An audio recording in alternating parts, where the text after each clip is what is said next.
नमस्कार, मैं हूं चित्रा त्रिपाठी और आप देख रहे हैं मेरे साथ आज के मुख्य समाचार।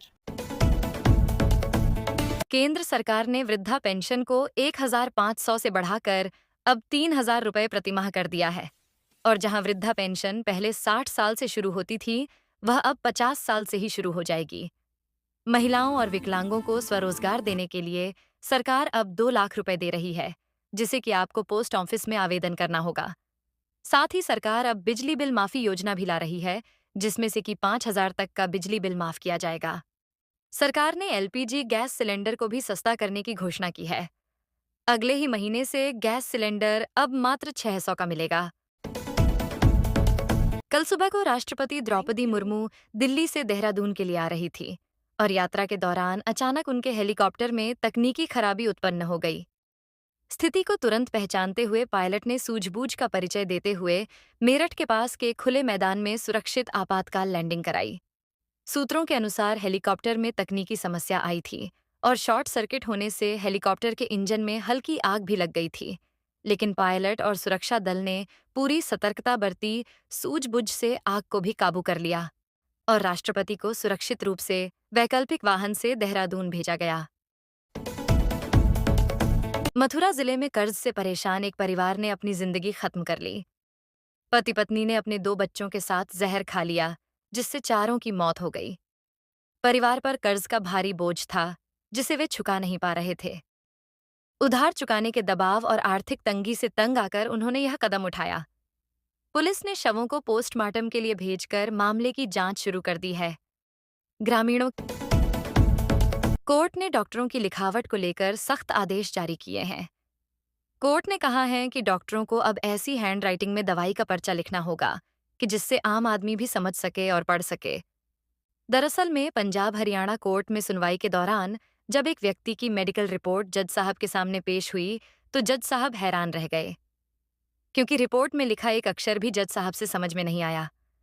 उसके बाद जज साहब भड़क गए और यह आदेश जारी कर दिया। उत्तराखंड के मुख्यमंत्री पुष्कर सिंह धामी ने कहा कि उत्तराखंड को जल्द ही सर्वश्रेष्ठ राज्य बनाया जाएगा। इसके लिए सरकार हर युवा को सरकारी नौकरी देने की दिशा में काम कर रही है।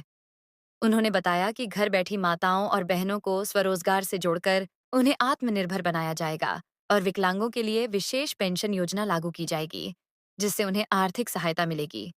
उन्होंने कहा कि राज्य का विकास तभी संभव है जब हर वर्ग उसकी प्रगति में शामिल हो।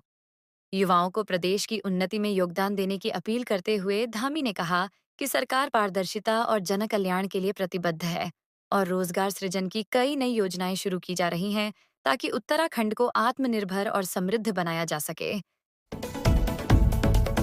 वृंदावन में ठाकुर बांके बिहारी मंदिर के 160 वर्ष पुराने खजाने का 54 वर्ष बाद दरवाजा खोला गया। सुप्रीम कोर्ट द्वारा गठित उच्च प्रबंधन समिति के आदेश पर खुले खजाने में करीब 3.5 घंटे तक की खोजबीन के बाद बक्सों में कुछ बर्तन और खाली संदूक, एक छोटा चांदी का छत्र और जेवरात के कुछ खाली बाक्स ही मिले हैं। इतने वर्षों बाद खजाना का दरवाजा खुला तो काफी मलबा भी निकला। तहखाने में 2 सांप भी मिले, जिन्हें कि वन विभाग की टीम ने रेस्क्यू किया। पर चिंता का विषय तो यह है कि इतने सालों के बाद खजाना खुला तो सब खाली कैसे हुआ और किसने किया? जो मंदिर में जवाहरातों के खाली डिब्बे मिले, उनमें से गहने कौन ले गया? क्योंकि यहाँ तो राजा महाराजाओं के जमाने से चढ़ाया हुआ लाखों करोड़ों का सोना, चांदी और अन्य कीमती जवाहरात थे। वो सब कहाँ गए? तो इसके बारे में अब सीबीआई जांच हो रही है। लोक गायिका मैथिली ठाकुर इन दिनों बिहार की राजनीति में नया चेहरा बनकर सुर्खियों में है।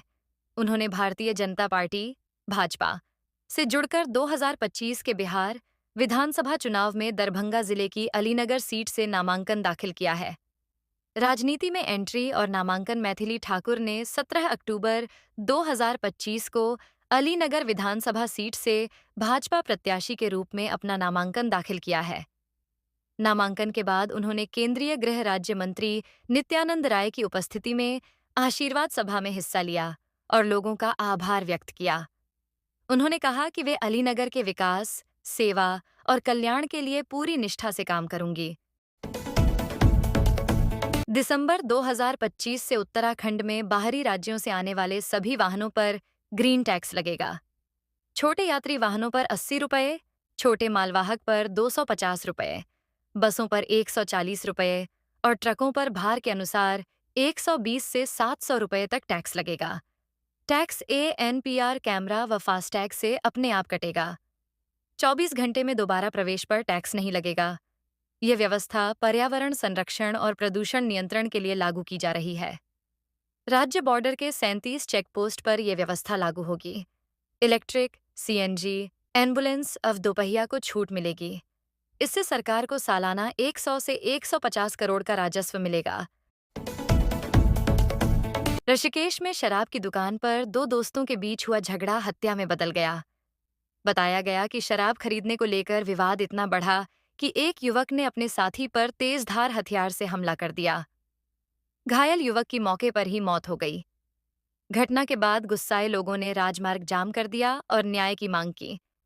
पुलिस ने शव पोस्टमार्टम के लिए भेज दिया और आरोपी की तलाश शुरू कर दी है।